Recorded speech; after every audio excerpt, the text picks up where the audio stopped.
Wala yung kaba, takot, no? Para mawala yung ganon, attention lang. Yung focus, position, tapos yung speed limit na. So, yung speed limit dito, ma'am, ay nasa 100 km per hour. Papansin mo yung speed natin nasa 60, Oo. 64. So, maganda yan, tama lang yan. 60 to 80, ganun na. So, palalagpasin mo lang ng konting 80 kung kailangan mo. Pero pag hindi naman, diyan ka komportable 60, okay na yan. Kasi yung takbuhan ng mga sakyan na sa paligid mo, halos kaparehas mo, 60, ano. So, pantayan mo lang, syempre itong nasa unahan mo, nasa kanan, kung medyo papasok siya, sa gulong makikita sa unahan.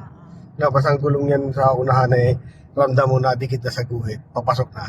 So, magpagal ka na nun, huwag mo kagad ihilahin mo na yung sakyan mo bigla. So, pero kung mabilis na yung mata mo na nasilip mo na dyan sa kaliwa, at ramdam mo na papasok siya, at may chance ka sa kaliwa, ay pwede pumasok. Yan. Pero hanggat maaari, pag may pumasok na bigla, kailangan yung posisyon pa rin ng sakyan mo nakadon pa rin. Ang gagawin mo lang, magbabagal ka lang or magpe-preno lang. Paano ba? Yan, ganun lang. Ano? Kailangan di ka naalis sa lane mo. Nandiyan ka lang. Na, pag may pumasok na bigla or bigla nagpreno na sa unahan mo, ikay magbagal at magpreno rin. No? Ganun lang po yan. So, yung mga sakyan dyan sa paligid na yan, di mo naman kailangan pang tingnan isa-isa yan.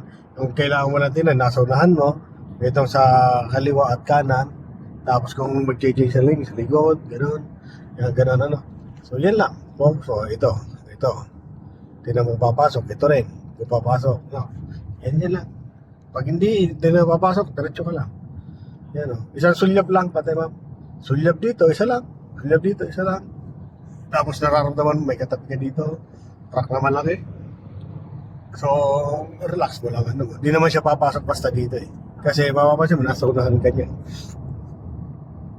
Yan, itong truck, tinan mo na. Di yan basta papasok. So kaya maintain mo lang yung distance mo sa gitna, na nakagitna lang po yan. Huwag kang iilag basta-basta pa gano'n. Na, kasi nakita mo, mali ka dito. Kaya gano'n. Huwag kang iilag. Oh. Huwag kang iilag pa palayo. Kailangan pabagal. Ganun pa na. Sige, sundan yan po yan. Relax lang. Ganun talaga pagbaguhan bago na nagano. Pero, di naman kailangan matakot. Kailangan mo lang tama lang yung position sa speed limit nga. Tapos yung galaw ng mga sakyan sa unahan, tagiliran, kailangan nararamdaman lang natin. Ganun lang ano. Pag medyo bumibilis tayo, tanggalan gas. Kailangan sa brake kung kailangan. Yan. Sige.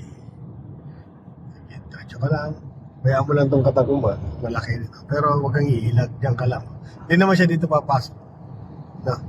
Yan lang unahan mo. Tingnan mo kung aabutan mo yan. Tanggalin mong gas mo.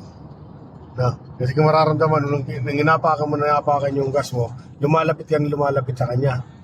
So, babawasan mo yung gas mo para hindi ka masyadong lumapit. Okay? Kasi bibilis siya, mabagal naman siya. So, abutan mo.